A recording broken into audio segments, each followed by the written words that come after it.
आजा मंग लै जो कुछ चाहना है, आजा मंग लै जो कुछ चाहना है, तेरा रब हाँ क्यों शर्माना है, क्यों गैरां दे दर ते जाना है।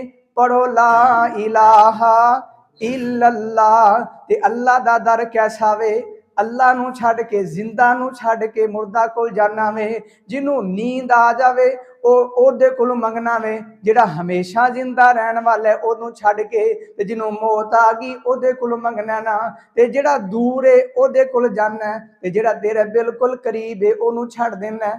कितना बंदा बेड़ा बेवकूफ है जिहड़ा करीब नूं छड्ड के दूर वाल जांदा वे, जिहड़ा बगैर पैसे तो मन जावे ओनू छड्ड के ते पैसे लगाना वे। ते फिर मैं क्यों ना कहंदा जावां अल्लाह करीम कोलों जिहड़ा मंगदे हो ते किस तरह मंगना है। ते अल्लाह जुल जलाल वल इकराम फरमांदे ने आजा मंग लै जो कुछ चाहना है, तेरा रब हाँ क्यों शर्माना है, क्यों गैरां दे दर ते